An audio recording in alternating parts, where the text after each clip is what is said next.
Hello, this is Obsessive Gaming Chronology, playing the history of video games, year by year, game by game. This week's game, quite the interesting game. It's very different to what we've been playing recently. Fur Trader is very much kind of a historical educational game, and one of several firsts, no less. It's possibly the first Canadian-made video game, and one of the first, if not the first, business simulation games. As we go along, you may also see some similarities to a game like the Oregon Trail. The similarities to Oregon Trail are quite minor, but still noticeable. A quick word on the history of the game is that the authorship of this game is attributed to a psychology professor named Dan G. Backhor. When he made this game, he was part of the Department of Psychology at the University of Calgary in Alberta, Canada. The only game that he made, but it's also interesting in the sense that we have a psychology professor making a game about fur trading in the 18th century. So as I said, this is possibly the first ever Canadian-made video game. On my master list, if you go to the blog and look that up, the only other game that I have that's earlier than this is Birdie the Brain, which is kind of a proto video game from 1950. It was a game that played, or it was rather a computer system that played tic-tac-toe. It's not really a video game because it's kind of a standalone machine. Has more in common with electromechanical arcade games. But at the same time, it's also a Canadian-made product, as is Fur Trader. Later on, this game would get ported to a couple of different computer systems. It got ported to the Sol-20 and the Commodore PET. The Sol-20 port, interestingly, was done by a company called MECC, which, if you don't know, that's the same company that developed the commercial version of the Oregon Trail. Again, it's kind of similarities to the Oregon Trail and connections that it has. Fairly interesting little tidbit, in my opinion. So getting into the game, our general overview is that we are leading a French fur trading expedition in the year 1776. We've been around the Lake Ontario area, doing some hunting, getting some furs, and now it's time to return to civilization to make some profit. Each of the forts is kind of like a difficulty mode for the game. One route's the easiest, one route is the middle, and one route is the hardest. So let's get into the game, and we'll show you what I mean.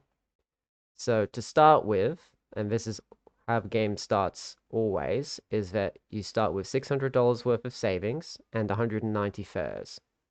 However, the player, you, gets the choice of how to distribute that 190 furs across 4 different kinds of pelts. We have mink, we have beaver, ermine, and fox. Now, each of the 4 kinds of pelts has a different value attached to it in the game, and I found that in my experience that mink and beaver generally tend to be the most profitable of the 4. Fox sometimes does well, ermine generally is the poorest performing. For an example, I'll keep the number of furs fairly even between all 4 of them, just to give you an idea of the kind of profit that they give. Now, as you can see here, this isn't formatted very well, so allow me to explain it a little bit. That we have 3 different forts available. So we have Hochelaga, which is in Montreal, we have Stadacona, which is in Quebec, and then we have New York. Now, Montreal, Quebec, New York are easy, medium, and hard routes. We're going to start with the easiest route, which is Fort 1. As you can see here, this is the easiest route. However, because it's the easiest route, you're going to get the lowest value for furs, and the cost of supplies is the highest. We'll continue, and we'll trade, and we'll see what happens. Oops, I pressed the wrong button. You want to trade another fort? No. So as you can see here, I made kind of a little bit of a net loss overall. As you can see here, the mink was the best performing. I got about 80 cents per pelt there for the 50 that I had. We can see, interestingly, that the ermine did a little bit better than the fox, which is not normal. You see, beaver didn't do quite as well as mink. So that's generally how things are at Fort 1. Do you want to trade next year? Sure. The year is now 1777, and we have another expedition to go along. I'll keep things even again, just for the sake of consistency. This time we'll go to Fort 2, Startacona. It's a hard route, but the value for furs will be a little bit better. However, at the same time, what makes this a harder route is that there's the potential for things to go wrong. As you can see right here, in trying to cross the rapids, the canoe tipped over and we've lost all our furs. So no profit for this year. That's just an example of one of the many different kinds of events that can happen. And it's kind of reminiscent of the Ford crossing in the Oregon Trail. Do you think about that and the great tension that you would experience of sort of hoping that your supply wagon is going to make it across the ford and not tip over or sink? Kind of a similar vibe. We'll try again next year. 1778. And again, I'll keep things consistent, and hopefully this time we make it to Fort 2. And there we go. Made it this time. As you can see, this time around the beaver did a little bit better than the mink. And mine is doing surprisingly well, which again, hasn't been normal in my experience. There are a couple of other different events that can happen at Fort 2. For example, sometimes it will say that your beaver pelts are too heavy, and then you have to leave them. And then when you come back to retrieve them, they end up getting stolen. So you don't get any beaver. In another instance, another random event that can happen is that the game can say that your fox hides weren't cured properly and nobody's going to buy them. And there are other things that can happen. Furs getting wet and getting damaged, and then you can only sell them at half cost or half value. Those are the kind of things that can happen just randomly. There's a lot of different events. I'm not sure if I've seen all of them, but I've seen quite a few of them. Anyway, we'll go into 1779 and we'll keep going. So this time around, I'm going to keep the same consistent value, but we're going to try the scary route. This is the most difficult route. And the reason that it's the most difficult route is because we're crossing through the Iroquois lands. And it can also potentially result in them attacking you, and you can actually die and get a game over. Like, it's pretty wild. Let's see if it happens.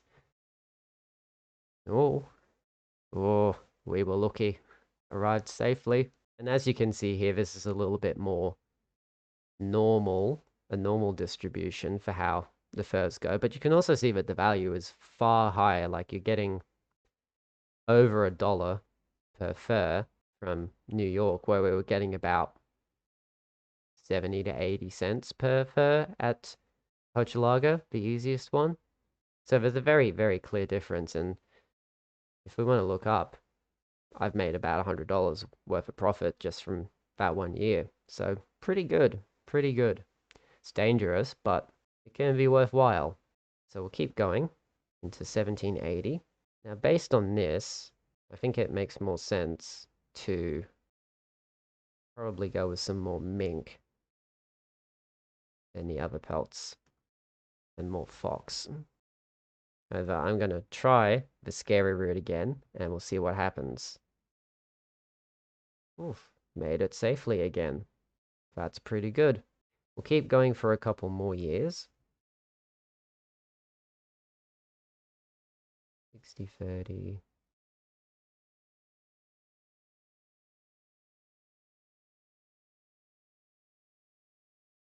Man, I'm getting very fortunate that we're not actually seeing a game over. But again, we'll keep going.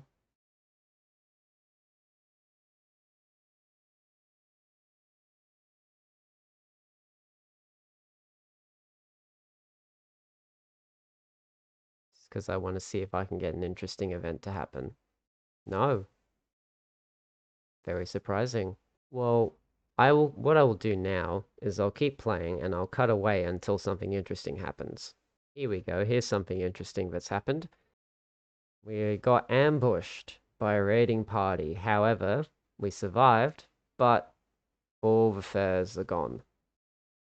So that's unfortunate. Again, this is one of the things that can happen.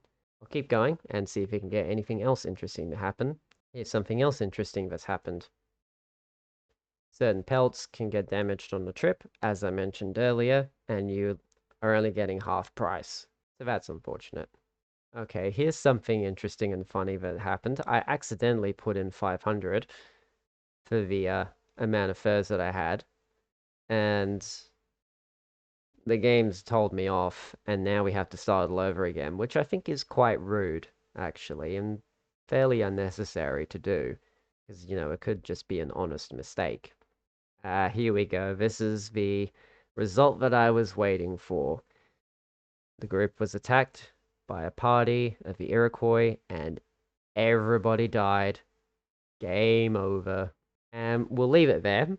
To be honest, it's not a particularly great game. The gameplay isn't really all that interesting, and there's kind of not much of a point to all of it.